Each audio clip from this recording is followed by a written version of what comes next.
Je suis ravie de t'accueillir, chère Céline, Céline Besset, dans le cadre de notre premier Tree Talk, voilà, Tree Talk, Free Talk, pour Living Earth, qui est notre plateforme qui va se lancer très prochainement pour passer à l'action à partir de la vision du manifeste de la Nouvelle Terre. Et pour ce premier Tree Talk, je suis ravie de t'accueillir parce que tu es sur un sujet qui nous anime tout particulièrement. C'est la puissance du vivant en action, c'est l'humus. C'est tout ce qui se passe sous le sol que l'on ne connaît pas assez, qui n'est pas assez mis en lumière parce que le pauvre il est sous le sol, mais qui pourtant, de là dépend toute la vie du vivant et puis de l'humain. Donc c'est guérison de la terre, guérison de l'homme, c'est exactement la même problématique, au contraire la même solution. Si l'on guérit l'un, on guérit l'autre. Si l'un est en bonne santé, l'autre aussi. Et j'aurais souhaité qu'on puisse en parler, qu'on puisse échanger. Et notamment, tout ce que tu... Alors on en a un petit peu parlé sur une autre vidéo qu'on mettra en référence, mais si tu pouvais nous faire ce lien avec cette symbiose qu'il y a, qui grouille de vie sous le sol et qui fait que ce sol est vivant. Eh bien, ouais. Avec grand plaisir et merci de m'accueillir sur ce Tree Talk et Free Talk pour le coup. En fait, tout part du sol. C'est simple. Faut partir du principe que tout ce qui fonctionne au niveau microscopique se duplique à l'infini au niveau macroscopique. Dans le vivant, il y a donc le vivant humain et le vivant non humain. Dans ce vivant non humain, il y a des micro-organismes, du végétal, du minéral, de l'animal. Enfin bref, il y a l'ensemble des groupes, on va dire, du vivant. Et l'humain n'est pas vraiment si différent que ces autres groupes non humains.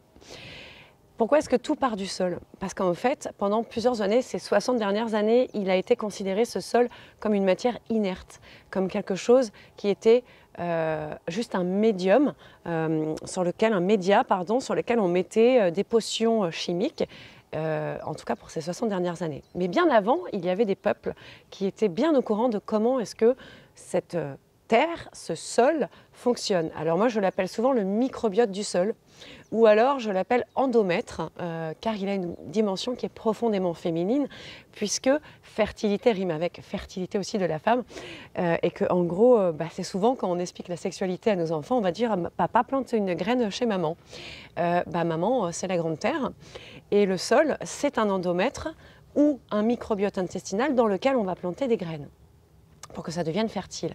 Et donc, quoi qu'il s'en passe, un endomètre ou un intestin a besoin d'une flore microbienne pour fonctionner. Et aujourd'hui, pendant ces 60 dernières années, malheureusement, on a eu des pratiques agricoles qui ont été plutôt destructrices, mais bon, il a fallu passer par là pour peut-être comprendre aujourd'hui que le sol fonctionnait de cette manière-là et qu'il fallait qu'on se souvienne de cet héritage. Qu'il est vivant.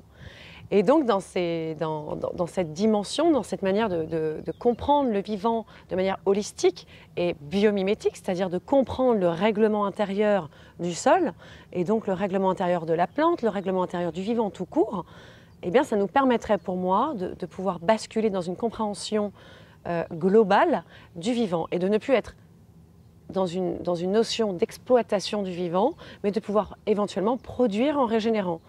Il n'y a pas meilleur en fait guide que le règlement intérieur du vivant. Et donc tout commence avec le sol pour la bonne santé des écosystèmes, la bonne santé aussi des êtres humains, mais pas que. Aussi quand on est éleveur par exemple, la bonne santé du troupeau, elle commence par un sol qui a un microbiote du sol, qui a donc des plantes qui sont nécessairement aussi bénéfiques et à haute valeur nutritionnelle pour pouvoir alimenter son troupeau. Bon, je prends le cas de l'éleveur parce que j'aime vraiment aussi inclure tout le monde, quel que soit notre régime alimentaire. Ok, super. Et est-ce que tu peux juste nous redonner quelques petits noms de ces très jolis micro-organismes qui peuplent le sol et surtout comment ils fonctionnent en totale complémentarité? Parce qu'on parle souvent justement avec une vision darwinienne que survive the fittest, que seul le plus fort vaincra, alors qu'en fait quand on regarde le vivant, que ce soit du plus petit au plus grand, c'est souvent une complémentarité absolument extraordinaire. Alors c'est marrant parce que effectivement dans la nature il y en a certains, chez les humains pardon, il y en a certains qui vont dire oui non la nature est profondément compétitive et profonde, et puis il y en a qui vont dire ah ben non la nature elle est profondément coopérative. Mais en fait elle est les deux. C'est une question de conditions, de terrain. C'est-à-dire, on va prendre l'histoire du sol avant de venir au nom des micro-organismes. Le sol, quand il est compacté, comme j'expliquais dans une des conférences, normalement, les racines elles sont censées aller en profondeur. Mais vu que les racines aujourd'hui, parce qu'il y a des plaques de compaction, elles vont en périphérie, donc elles vont être très nombreuses sous un petit espace. Mais là, ça va faire appel à la compétition. En gros, si on met 18 personnes sur 10 mètres carrés, moi j'aimerais bien vous voir d'ici 2 semaines, quoi. Je ne suis pas sûre que vous vous en tiendrez très bien. Je pense que vous allez être en compétition pour le moindre centimètre d'espace pour avoir une bulle vitale. Avec le vivant, c'est la même chose. Si on met plein de plantes sur 15 cm de profondeur dans la terre, ou 30 cm ou 60 cm, sachant qu'à la base, les racines sont censées aller à des mètres de profondeur, les travaux du docteur Engam, du professeur Lal, Marc-André Sellos, bref, je vous renvoie à ces références, eh bien, on montre que les racines sont faites pour aller en profondeur dans un sol structuré. Donc là, la compétition apparaît. Et donc moi, je comprends l'agriculteur qui fait « oui, mais moi, si je laisse mes vivaces, je ne vais pas avoir mes cultures ». Alors que si on ramène la vie de ces micro-organismes dont je vais parler, eh bien là, d'un seul coup, la nature devient coopérative parce qu'elle a l'espace de s'exprimer. Hein, c'est pas pareil de vivre à 10 dans 100 mètres carrés que de vivre à 10 dans 10 mètres carrés. C'est la même chose avec les plantes. Donc on en vient à cette structure du sol. Ça, c'est une conséquence de l'activité microbienne de l'ensemble de ces micro-organismes. Alors comme je l'ai expliqué, en moyenne, et selon les travaux du docteur Hélène Ingham, je rappelle toujours les sources, c'est très important, on va organiser les micro-organismes pas de manière taxonomique, on va les organiser en fonction de leur fonctionnalité et de leur place dans la grande chaîne alimentaire du sol. Parce qu'il y a une chaîne alimentaire au-dessus du sol, mais il y a tout un monde et une chaîne alimentaire dans le sol. Et donc on va avoir d'abord les décomposeurs. Ce groupe de décomposeurs, il est constitué de 2 catégories. En gros, on a 2 catégories et on a 2 groupes. Enfin bref. On a chez les décomposeurs les bactéries et les champignons.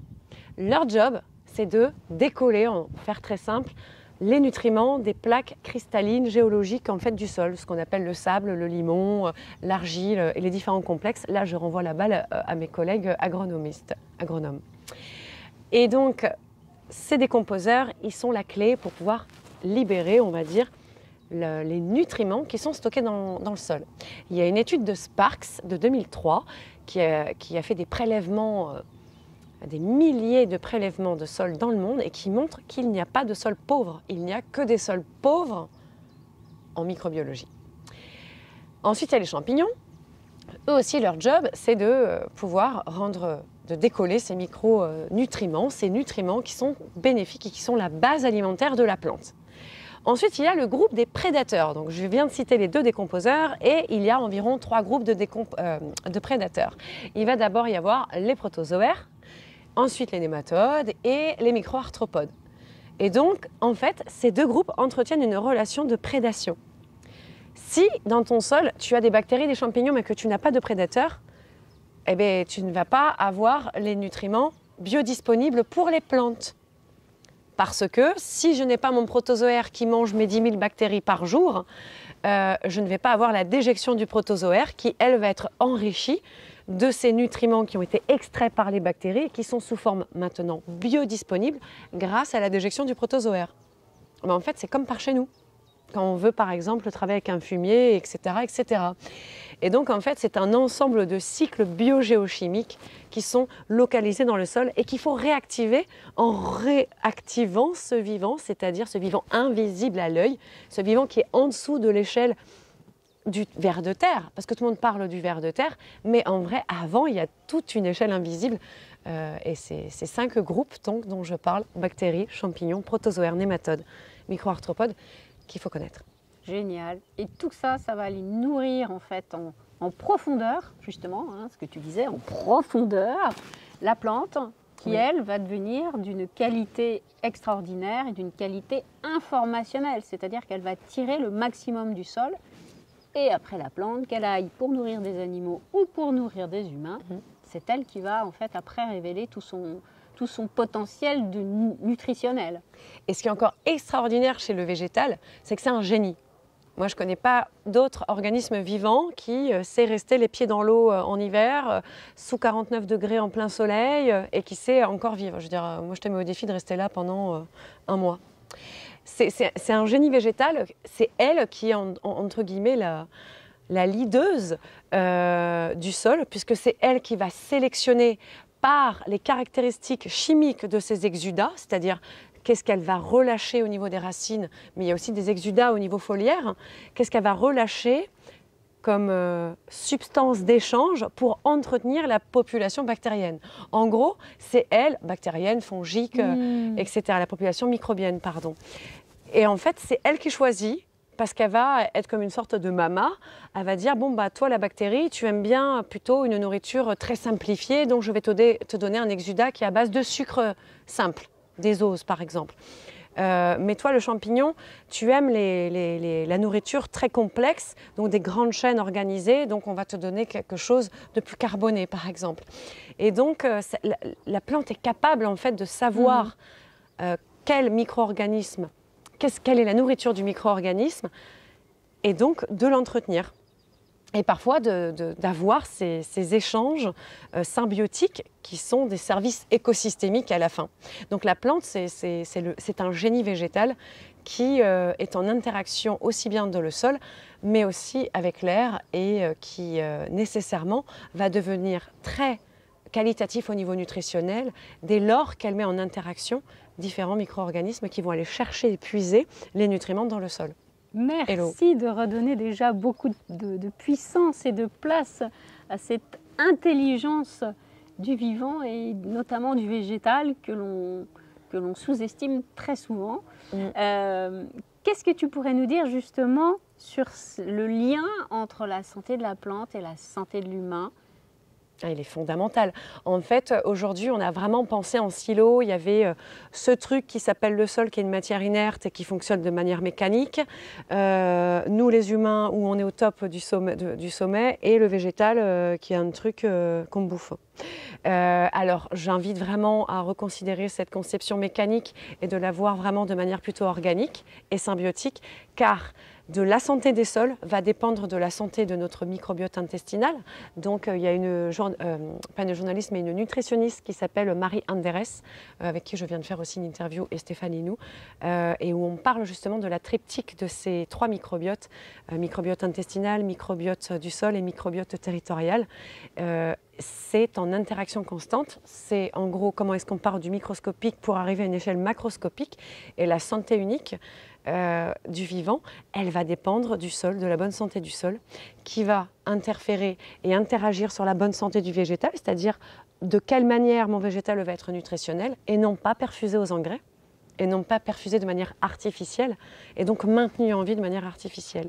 Et donc nécessairement, ça permet d'amener une santé globale, déjà par l'aspect prophylactique, en ayant des conduites de compréhension et de prévention plutôt que des conduites de guérison, on va dire, quand c'est trop tard.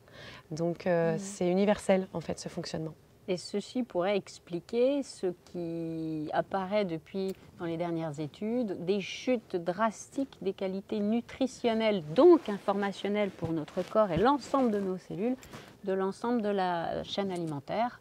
Tout à fait. Tout ce qui est fruits et végétaux se sont effondrés ces dernières décennies. Et oui, il y a eu une sorte de paupérisation et une dévitalisation de notre nourriture qui est intrinsèquement liée à la dévitalisation des sols. Et donc, nécessairement, on en est la conséquence. Petit exemple peut-être pour illustrer ce propos. Au Vietnam, les personnes âgées, je n'ai jamais vu ça de ma vie, dans les montagnes, 91 ans, le papy galopait, il fume des clopes, laisse tomber. Moi qui ne suis pas originaire d'Asie, et donc il y a eu différents microbiotes et différentes nourritures à travers tous mes voyages, j'étais là en train de galérer, de cracher mes poumons pendant que le papy... Les gens vieillissent bien, et je suis rentrée en Occident il y a 3 ans et j'ai été choquée par la manière dont nos corps en Occident vieillissent mal, et cognitivement aussi, au niveau des capacités cognitives, comment il y avait une augmentation des maladies neurodégénératives il y a des études scientifiques qui montrent qu'il y a un lien et une corrélation entre la qualité nutritionnelle et les compétences cognitives. Donc là, je vous renvoie aussi aux experts et les neuroscientifiques. Voilà, donc en gros, on parle souvent d'alicaments. C'est ça. Mais en Asie, j'ai pu être le témoin d'une population, je parle de celles qui sont vraiment loin des villes, de voir un vieillissement de la population qui était très bénéfique. Et ce n'était pas une pathologie, alors qu'aujourd'hui, vieillir devient pathologique. Cela n'est pas normal. Et pour moi, c'est un symptôme global de la maltraitance et de la dévitalisation des sols et de cette perte de connexion avec l'intégralité du vivant. Merci, merci, merci. Que l'aliment soit ton premier médicament.